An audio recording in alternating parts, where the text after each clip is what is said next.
What's up everybody, my name is Cal, and today I'm reviewing Wonder Woman. So Wonder Woman is the fourth Phase 1 DCEU movie. So the DC universe so far has had 3 other movies: Man of Steel, Batman vs Superman and Suicide Squad. Certainly for BVS and Suicide Squad, it hasn't really been doing very well in terms of critics and fans. The actors are great and some of the set pieces are brilliant, but the overall bulk of it all isn't doing so great. So Wonder Woman essentially can make or break DC for the future. So how did it do? Well, it did really well in my opinion, and everyone seems to love it. It has got to have been, and it is, my second favourite film of this year so far. Logan is at the top, but Wonder Woman has done very well. So Wonder Woman takes place during the First World War, and we see Diana Prince growing up over time on the island of Themyscira, where she and other Amazonians are from. It's where Zeus, the god, puts the Amazonians to keep them safe from mankind itself. So we see her grow up as a child to an incredible and awesome warrior who's so badass. And after saving Chris Pine's character Steve from a plane crash, she discovers what mankind is all about, as Steve is from a big great war that needs to be stopped, and he has the documents to end it. And she realises that now it's time to prove what she's all about, trying to put her skills to the test, what she's learned over time, and help Steve along this journey to stop the war. And also, she believes, and the Amazonians, who aren't very skeptical about this, but Wonder Woman is, she suspects that the god of Ares, the god of war, is behind this great war that we know as World War I. So what was great about this movie? Well, quite a lot actually. Certainly, the action set pieces were so fantastic to see. There was one particular sequence where she's fighting inside, and it just reminded me quite significantly from Batman vs Superman, when Batman's doing that warehouse sequence. Very well choreographed, very well shot. I love the slow motion effects when she flies out of a building after attacking some baddies, and all the sort of slow motion dodges, and when she gets the whip out, the lasso of truth. That it's all exciting to see on screen, and it's just everything put well together. The lighting, the music. I love the Wonder Woman theme music. It's very energetic and very exciting, like very pumped, like yes, you know, something good is happening on stage, on screen. And Gal Gadot as a character playing Wonder Woman is so well done. We get close-ups of her face to express emotion, and we genuinely feel how she feels on screen when she's watching the Germans attacking on her home Paradise Island, and you see her face. You're like, wow, yeah, I feel the same way. It's just a shock to see this happening. So well done. I like the little gang of the sort of Howling Commandos type group, copied by Steve, Samir, the Scottish guy, and the Indian. They make a really effective team, and it shows diversity, and certainly does in the war. Certainly, if you watch closely within the background of the frame, you saw all kinds of cultures walking around in the UK, and that was the case in real life. I saw a lot of Punjabis and Sikhs and Muslims and Hindus, as well as, you know, all kinds of ethnicities in war suits. So I like how the DC universe is kind of adding realism into it, even though it's just a fictional superhero film. Another main character we've got to talk about is the god of war, the god of Ares.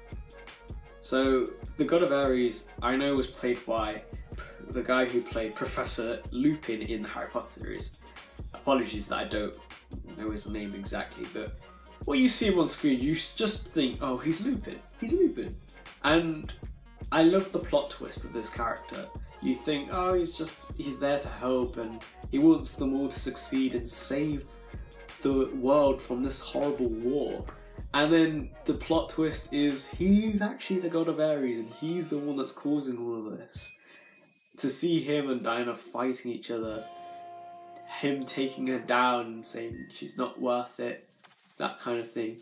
And then it's all just to spur her up to show Ares and everyone what she's really capable of. Taking down anybody, anytime.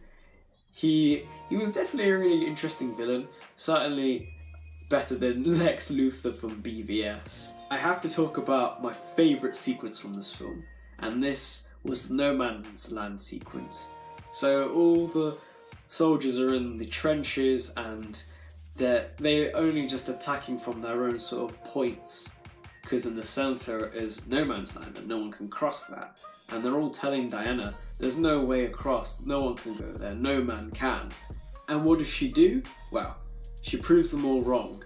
She takes her disguise off and just stops this German army with her shield, with her little gauntlets, and it's just incredible to see. It's a very empowering moment in, you could argue, in cinema history, certainly for superhero films. She's the first female superhero within a universe to have her own solo film, which is so cool. And seeing her fight through the German army, and then all the other troops are following behind going, yeah! It's kind of, every time you see Wonder Woman fighting on the screen, you're kind of just there behind her going, yeah! Take them out, go on! Especially with the Wonder Woman theme music in the background as she's lassoing someone or getting a shield out, who's defending people. It's just a fantastic thing to see. So, what were the bad points of the film? None. Not really. I'd have to say we need more Wonder Woman, honestly, and we will do when Justice League comes out in several months' time. It's just after the film finished, you just wanted to see more of her fighting people. And in the end sequence, she's in Paris and she gets into her attire and she goes out after hearing a loud boom. So people are speculating if this ties in with the beginning of Justice League and whether she kicks it off. So who knows? That's exciting stuff, and I like that sort of link between Justice League and the future movies. But I'd have to say that there aren't really many faults with it. Just we need to see more of her on screen. So, in conclusion, Wonder Woman. Fantastic overall. I will definitely see this film again without hesitation. Fantastic acting from Gal Gadot, as well as several of the characters on screen. Chris Pine was very funny, and I enjoyed his character. In a way, he was a bit like Steve Rogers, as he kind of died in a plane. But he may come back. Who knows? The music, the editing, well put together. All the action sequences were well choreographed, of course, being a superhero film. There was plenty of fighting. The villain wasn't half bad. In fact, he was pretty good, seeing as it was all about kind of Greek mythology in a way in terms of villains and heroes. And it definitely does set up the DC universe. And it's not destroyed. Wonder Woman saved the day once again. And it's a really great, empowering moment. I would definitely give this film a good 9 out of 10. I just need to see more Wonder Woman, and it will happen when Justice League comes out, which I cannot wait for now. So, comment below what you thought of Wonder Woman. What was your favourite sequences? Mine was No Man's Land, of course.